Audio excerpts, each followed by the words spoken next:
Bonjour, bienvenue. Comme promis, mais un peu plus tard que ce que je ne vous avais dit hier matin, on va passer en revue les différentes candidatures de ce prix de Diane. Premier paramètre à prendre en compte, le terrain sera souple et devrait a priori le rester, même si le prix de Diane est disputé en cinquième épreuve vers 16h15, parce que la météo, qui est aussi fiable finalement que les pronostiqueurs, nous avertit qu'il risque d'y avoir des averses sur le coup de 17h, autrement dit après la course. Pénétromètre à 3,5, terrain souple. Je suis un peu surpris d'ailleurs, il n'y avait qu'à se renseigner pour certains de mes confrères, parce que dans des journaux et non des moindres, on vous dit que ce sera du bon terrain. Le bon terrain aurait avantagé certaines des pouliches, on va en parler. En tout cas, le terrain souple peut servir de curseur médian pour la grande majorité d'entre elles. En tout cas, dans le terrain souple, la Cressonnière devrait très bien courir, c'est la favorite. Vous pouvez mettre votre oseille, entre guillemets. Elle est proposée à 4 contre 1 au PMU. C'est une pouliche, une vraie pouliche de course, capable d'aller devant, d'attendre, d'être allongée. C'est une origine de grande tenue à mon sens. Donc tous les paramètres sont réunis pour qu'elle court bien. Et ce qui ne gâte rien, elle a hérité du numéro 9 dans les stalles de départ, ce qui va permettre à Christian Demuro d'appliquer la tactique qu'il aura envie de privilégier par rapport aux circonstances. Elle peut aller en tête sur 2100 à Chantilly, c'est pas un problème, elle peut attendre, elle va finir, elle va gagner. J'aime également le numéro 8 Volta. Volta, c'est pas la Cressonnière en termes de tenue, c'est une origine de vitesse. Elle a gagné, elle est allée jusqu'ici, jusqu'à présent sur la distance de 2600 mètres. Mais je me rappelle une chose, il y a 20 ou 25 ans, François Boutin avait présenté au départ de ce prix de Diane East of the Moon, qui avait gagné auparavant la poule d'essai des pouliches. Et il avait dit, East of the Moon, sur le papier, tient pas 2100 mètres, mais une bonne mileuse peut faire les 2100 mètres de Chantilly. Et d'ailleurs, East of the Moon s'était envolée, l'avait emporté extrêmement facilement de mémoire. Elle avait déjà course gagnée à la Mère Marie. Vous savez, la Mère Marie, c'est à 300 mètres du poteau, l'endroit où, dans la forêt de Chantilly, on trouve une chapelle éponyme, à savoir la chapelle de la Mère Marie. Voilà, vous savez à peu près tout.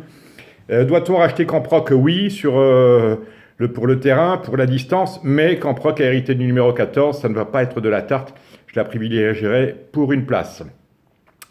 J'aime également dans cette course, il n'y a pas d'argent étonnamment, c'est le numéro 2 Gemayel qui vient de s'imposer dans le prix Saint-Alary. D'ailleurs, si vous faites le papier, vous apercevez qu'au départ, on a 2 gagnantes d'un groupe 1 récent. La Cressonnière, bien évidemment, lauréate de la poule d'essai des pouliches à Deauville sur 1600 mètres. Et cette Gemayel, sa compagne d'entraînement, puisqu'elle aussi est entraînée par Jean-Claude Rouget, Gemayel, qui a hérité donc de la stalle numéro 10, c'est bien, qui est proposé à 20 contre 1 et qui avait remporté sur 2000 mètres le prix Saint-Alary à Deauville. Justement, elle avait infligé à Camproc la première défaite de sa carrière. Voilà un peu les chevaux que je vois. J'ai un souci, c'est avec l'As Swiss Range. Pourquoi? J'ai finalement 2 soucis. Elle aurait préféré évidemment du bon terrain, même si ça n'était pas le cas récemment sur l'hippodrome de Newmarket. Et en digne fille de Zamindar, ça nous indique que 2100 mètres, c'est vraiment le bout du monde. Cela, même si elle vient de s'imposer sur les 2000 mètres en ligne droite de Newmarket, c'était le 1er mai dernier. Ça fait quand même un mois et demi, pratiquement plus d'un mois et demi. Mais bon, à mon sens, elle sera beaucoup plus jouée qu'elle ne le mérite. D'ailleurs, c'est la deuxième favorite à la cote, parce que John Gosden, qui a gagné l'année dernière la course avec Star of Seville, parce que Lanfranco Dettori, que vous connaissez tous, et qui était justement le jockey de Star of Seville. Alors les gens se polluent la tête avec Swiss Range en disant, bon ben voilà, quel entourage, ceci, cela. Pour moi, la jument, c'est pas qu'elle m'a rien montré, c'est que je pense que la distance, ça va être beaucoup. Le terrain souple, pas nécessairement pour elle. Donc, moi, je la mettrai en 4e, 5e. J'espère ne pas me tromper. Finalement, j'ai viré Armande. Je sais pas pourquoi. Il me semble que dans cette course-là, c'est sa 4e sortie. Elle peut manquer de maniabilité, même si on remarque qu'elle aurait pu peut-être faire jeu égal avec The Juliette Rose si elle n'avait été gênée la dernière fois.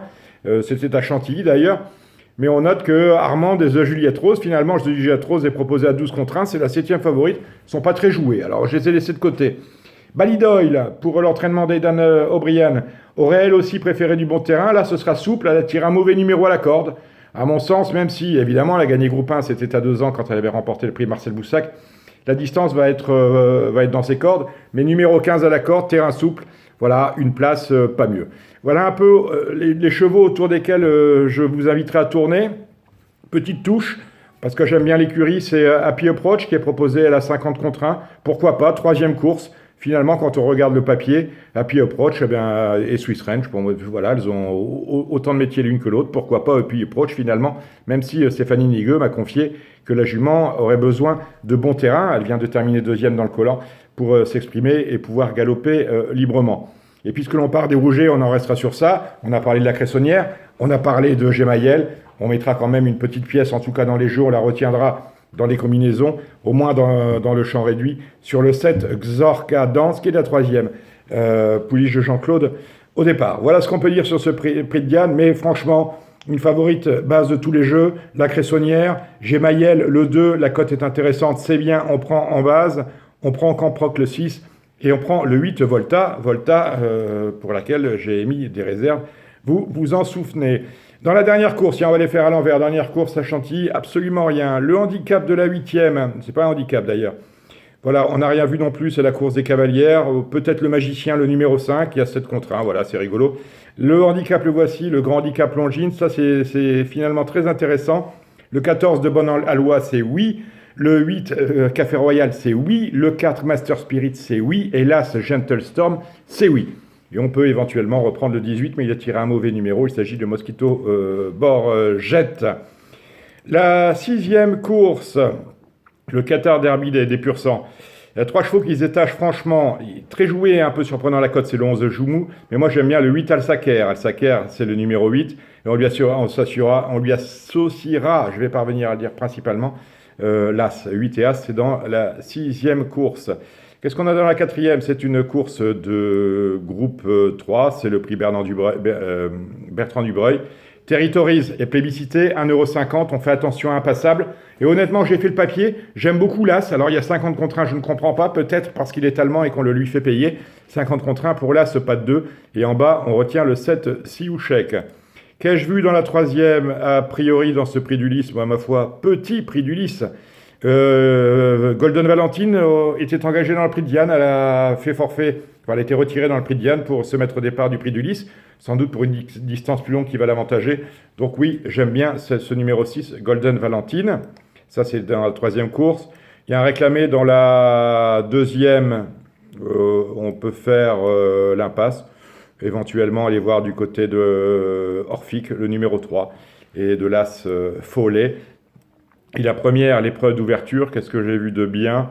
Non, peut-être la Mont, Fastnet Cyclone. Voilà, il y a 11 balles. C'est les codes de John, donc ça peut être rigolo. Voilà.